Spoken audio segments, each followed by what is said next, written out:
take on it. What I want you to hear from me today is a kind of skimming the surface of a bunch of different things. I'm a psychologist. I work in the, is now called the Student Wellness and Counseling Center. We always were counseling. We merged with the health center. We're still on the fourth and fifth floors of the UC, but we are one, hence the name change. I want to talk to you a bit about stress and why it's not a bad thing. I don't know what I said. Distress is what you want to avoid. Stress, you got to have the stress. It's the eustress. It's good stuff. So if you hear people say, I'm stressed out, boy, that's, we all say it. It's typically not what you think it is. It's the distress, as Jeff mentioned, when it gets near the end of a term, that's distress. Fair game. Now, let me walk around here and see how that works. Okay, here's a good definition for you. Psychobabble time. Stress is a psychological and physiological reaction to a situation. It is, number one, perceived as stressful and involves a strong emotional arousal. So the act in and of itself is not de facto stressful. It's how you perceive it. Two, anticipatory in nature and best treated preemptively.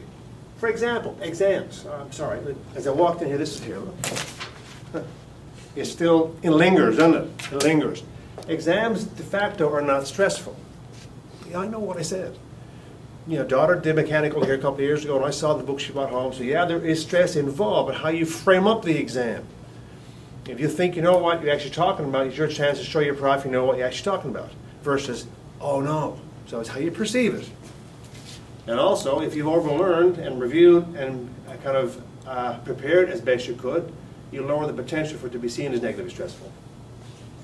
There's nothing wrong with positive stress. Pause, full stop. The distress is different. That's what you want to avoid. And that's why we're there. And all the actual help folks are there to help manage, not necessarily get rid of, manage the distress. It shows in three different ways, physically, emotionally, and academically. It shows in three main ways. You may notice these things, not maybe today, because it's the first week of the term, everything is great, you're all full of beans and raring to go, maybe. But if I showed you this in maybe 2.5 months, you'd all be bobbing your head going, yep, that's me. Because this stuff, stress shows itself physically, and you know that, right? Appetite changes, not so much appetite, but appetite changes, or maybe losing weight if you aren't intending to, for example. That's always a bad one. Fatigue, weight changes, colds, poundingness, teeth, these are physiological manifestations of distress. If I had made the time and this was a more personal event, I'd say, how many of you are dealing with these things or have dealt before? I won't. It's a bit personal, but I should just be thinking, if you suffer from these kinds of ailments, if you will, and if so, what do you do about them? So physically is one mode. Emotionally, anxiousness, frustration, the blues, which is different than depression. If you've read the paper lately, like yesterday, you might have seen this article about Dr. David Craig. I don't know. But he's the forensic psychiatrist at HMP, and he's talking about, there's too much drugs being given and everything else, and people say, yeah, but we got to have drugs. He thinks there's an over-diagnosis going on. That's his take, his own view. But depression is not the blues. Sadness is not being depressed. They're very different. Sadness is sad. I didn't get a work term. I failed a class. My mother is sick. Oh, that's sad. Depression is a whole body thing. It's very different. Okay? Tempers, irritability, worrying. Now, what do you think? I asked the question. What do you think is the role of worrying? What's its function? It's your mind warning you about something that might happen. It's a warning. Okay. There's another. Reminds you of your fears. Reminds you of your fears. Okay. Anything else? If you put both of them together, what it gives you a chance to do, it's a what am I going to do about it? It's a what if. It's a what happens if something happens. So you work out a plan. How are you going to deal with something? So worry again de facto is not a bad thing. But if you're like a dog chasing his tail, that's a little different. Nothing happens. This concept of what's wrong with me, which is a shame because some folks, maybe not just you, other folks, fail something and don't do as well as you want to, and you walk away thinking, what's wrong with me? I only got my sixth choice, something first. Don't go there. Because you don't need to. Unless you didn't work. In that case, you earned the right not to have gotten what you wanted to get. But if this comes into your head, you have the right to say, where's this coming from?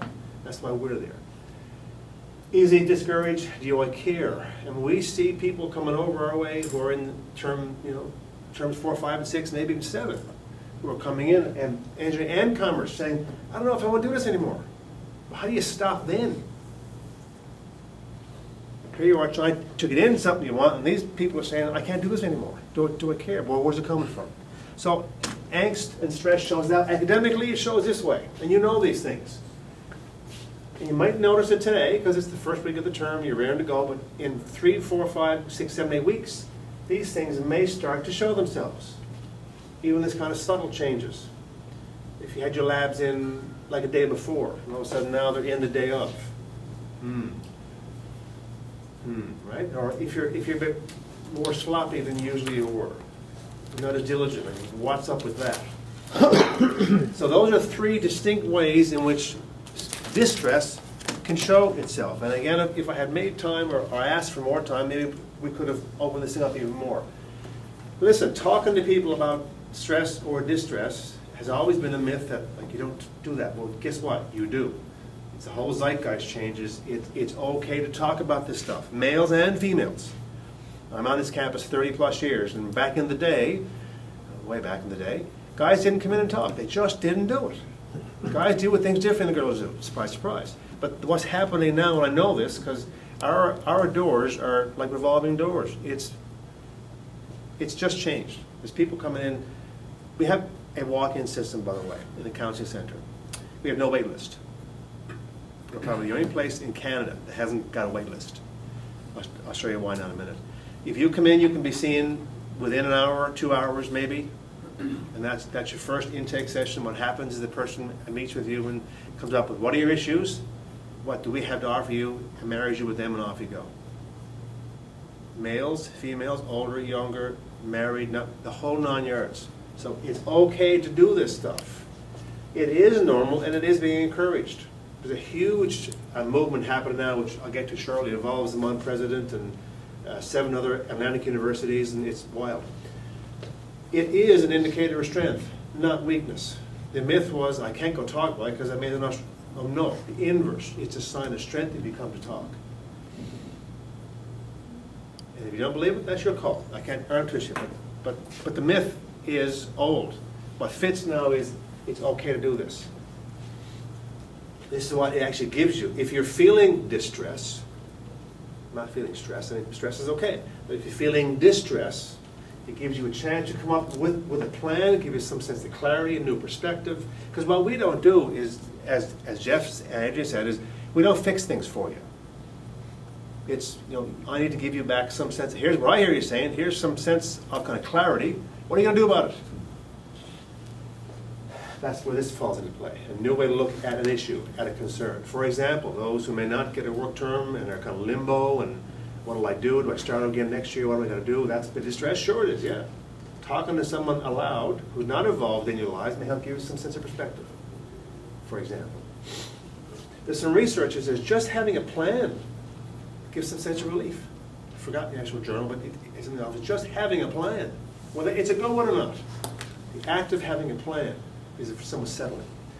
Healthy Mind study. There was a study done across North America. I tried to get this slide on PowerPoint. I couldn't do it. I'm not that technical. That's it. But what it's showing, see how high those actual peaks are? The peaks are showing increases in students expressing concerns with generalized anxiety disorder, social phobia, learning disabilities, eating disorders, binge drinking 1 or more, binge drinking 3 or more, academic impairment, self-injury, gambling, and obesity. I mean, these I can't say that they didn't exist back in the day, but they certainly weren't as kind of prominent, but people are talking about them more. It's a point. You, and the yous like you across at least, I don't know how many different institutions across North America run this thing, are talking about this stuff, because it's okay to. It's normal to do this. Okay, how do you manage stress? Some suggestions. She left. Talked about getting involved, being organized, being engaged are ways to learn how to learn. Control your environment as best you can. I mean, nobody controls an environment as best you can. If you can't study in a library, don't go. I mean, when my buddies first came through here, it was probably 1979 when they were leaving this actual program. That's how old I am. And they would come in here, and I wouldn't see them for about 5 days. And you go with full head of control what you can. If you don't work outside, don't go outside. Find a place where you work. If you've got roommates who are late nighters or drinkers or whatever, you got to work around that. Because it's no good to say, sir, my paper wasn't good because he or she was drinking. It doesn't work. You got to work around that. Control as best you can. Appropriate positive feedback. That could be defined very differently. But appropriate is if you worked hard but just didn't do it, okay, reinforce yourself for the effort. Then you go figure out what you didn't do right, rather than you idiot, you stupid person. That isn't called for. Leisure. Leisure is great, not just because I think it's great fun, but what you need, the actual cognitive processors need a contrast. That's the key. You need to know you're on task, and you need to know you're off task. It's called time competence, which is a different principle than actual time management. Competence is when you're playing, you're not thinking about work. And when you're working, you're not thinking about playing. So factor those things in there. Especially if you go to a gym, if you walk, if you run, if you do yoga, if you do mindfulness, don't stop it because you get busy. Here's a real bold thing that I'll say to you. If you're that busy that you can't take half an hour to walk around Burton's Pond, you're doing something wrong. With all boldness to you. Or 2 15-minute blocks. You can't be that busy. If you are not using your time properly, I'll say with a bit of a touche attached to it. Exercise needs oxygen, say no more. Key word there is learn to relax. We're not born relaxed. Well, yeah, we are. I guess I'm born relaxed, but we don't. No one teaches you how to relax unless you make a point to learn it. You have to learn this. I bet you many of you walk around with your shoulders like this, hunched or up. Just relax. Make yourself learn to drop your shoulders, for example, and take a breath. Take a breath. A good deep breath, not just when you're stressed. Why? Because the breath gets paired with stress. It's like 1,000 here. Take a breath when you're waiting for your coffee, your tea, or whatever. Just get in the habit of breathing anyway. Sounds a bit stupid, but it really isn't. Rest as regularly as you can. That doesn't mean 8 hours a night because you're not going to get it. It means whatever it means, as regularly as you possibly can. Be aware of yourself. Sounds awful fluffy and kind of California beach-ish. It isn't meant to be. You got to know the signals. You got to know physically, emotionally, cognitively, academically. What are you seeing that says, uh-oh, something's happened to me? I've had students come up and say, you know, as the term almost winds down, they've noticed they stopped drinking orange juice in the morning. I mean, big deal, right? But it's a change. It's a change in their diet. Maybe it's because the exams come. Who knows? But be aware of changes in these 3 areas is all I want you to hear. I'm not going to lecture you about that. You know what that's all about. This means look after yourself as best you possibly can. Step cares. How come we haven't got a wait list in the counseling center? In the old model was you walked in, you made an appointment, and you came back in about 3 weeks, and you met with somebody for an hour, and you did it for the next 10 weeks, and blah, blah, blah. That's still fine. The new model is this.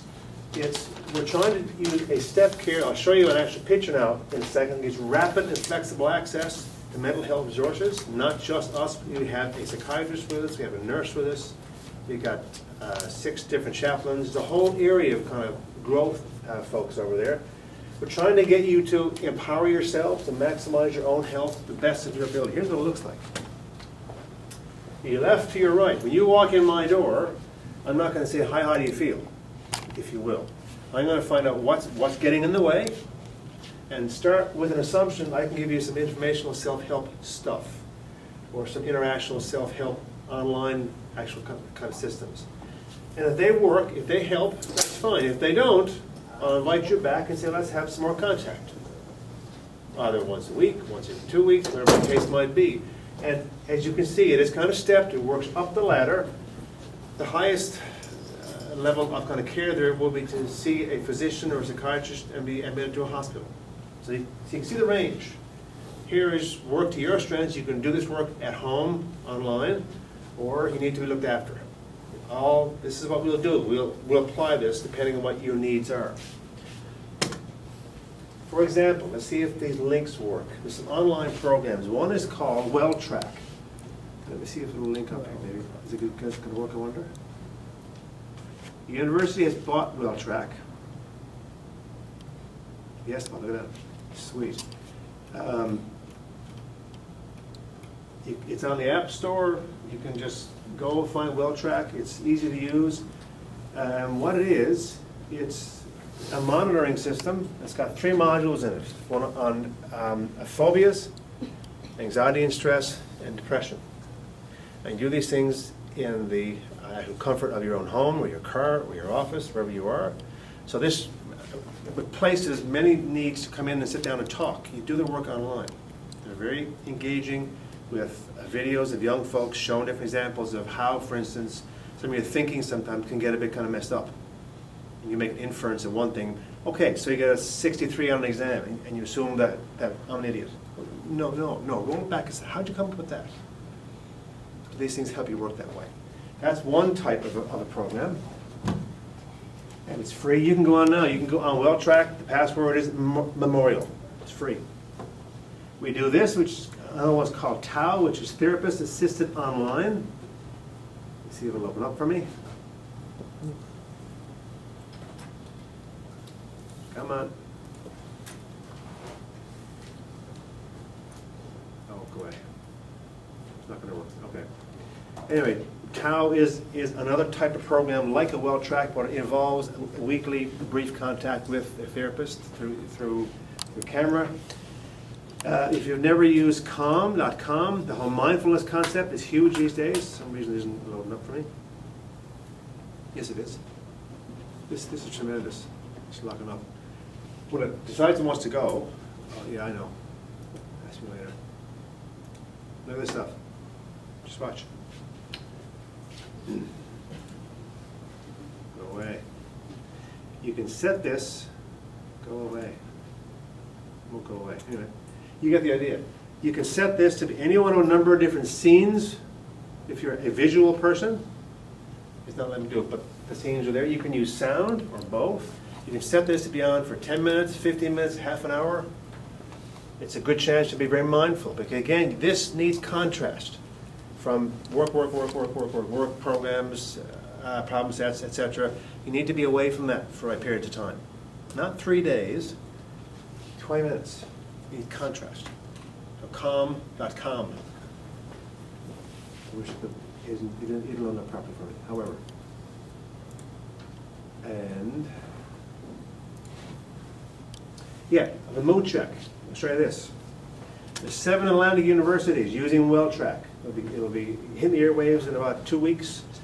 President Kachanowski is the kind of main kind of champion of this, and what it's going to do is encourage people on all these different campuses, like St. Mary's and Dow and so on and so forth, so you can get the most users of WellTrack. Because in this, there is a kind of monitoring, if you will, kind of system. So this is big. You're going to hear this in the Muse. You're going to hear it everywhere pretty soon. So that's what this is all about, WellTrack. As I said, it's free, and you can just use Memorial as your actual password. Okay, contact, in the interest of my time. The 5th floor UC, although pretty soon, when they do all these renovations for the new building, we're going to be, who knows where we're going to be.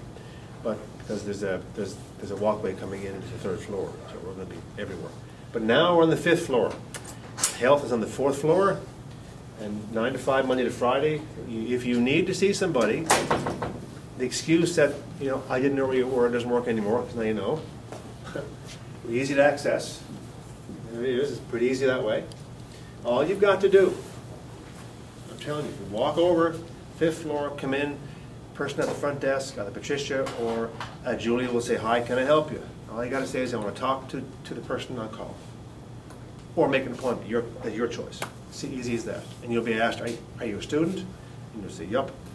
And they'll say, here, fill this out, have a seat.